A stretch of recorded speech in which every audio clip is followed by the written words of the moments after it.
Today we're going to be working on doing a lightener retouch if your hair has grown out from being blonde.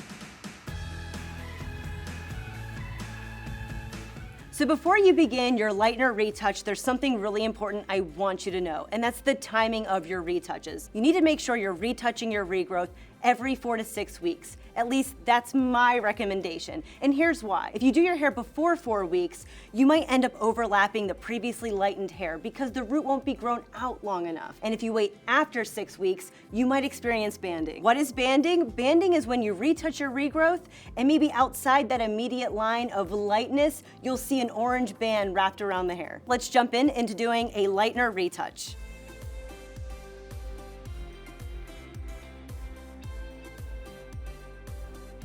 Now that I've traced out the perimeter, I can use the end of my brush and I take about 1/8 inch of a section, which is very, very thin, and I can pull backward. That way we're not lining hair up on the face. Now, if you're not sure what 1/8 of a section is, I like to say if you can read a newspaper through it, you're good. As I'm tapping my regrowth, I'm making sure I'm not overlapping on any of the previously lightened hair, and I'm only covering the regrowth. This is why working in sections is so important because it keeps our work neat. It keeps us from overlapping and we get the best results. Before I flip my next section, I'm going to tap the regrowth using the back of my brush to section out another 1/8 of an inch section, and I pull that back so that the hair's not laying on the face. And now I can tap the other side of that section. Notice we're doing each side of each section. That way we're getting full saturation and we're keeping control and not overlapping onto the blonde hair. If the hair's already lifted to that proper blonde level, if we add lightener, that can actually give us the risk of damage.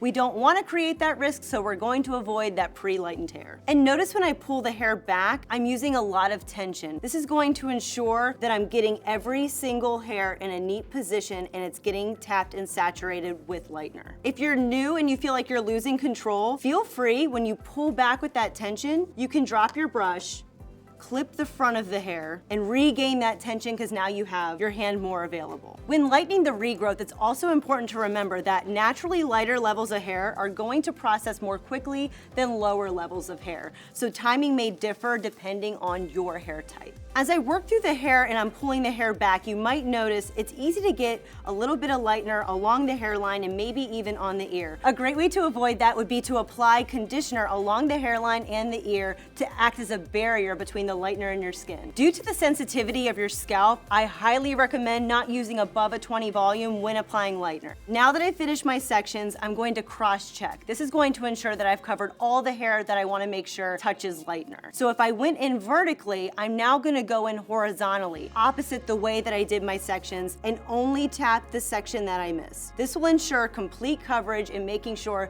that our entire root does get retouched. It's important to note that as lightener oxidizes, it actually might start to dry up. What we want to do is keep the heat insulated, but we want to do that naturally and we want to keep the moisture in. So one way to do that is by adding a processing cap on top of the hair. We'll process until the desired pigment is reached and then we will shampoo and rinse. Here's a great DIY tip when applying lightener to your own hair. When working on our back sections, we could take vertical sections, try to see them in the mirror, paint them, and pull them forward. Using double mirrors helps with this process. To recap, we applied lightener, cross-checked the section, and processed. From there, we will rinse that section and move on to the next section. We will repeat that process for each section until we've completed the entire head. This will give you better timing and better control when doing your hair at home. Hopefully after watching this video, you can now do your own root retouch with lightener at home. Be sure to watch this video a couple times if you feel like you need a recap on everything, but I have a lot of faith in you and good luck. Thank you for watching DIY University by Sally Beauty. Be sure to like and subscribe and check out some more videos.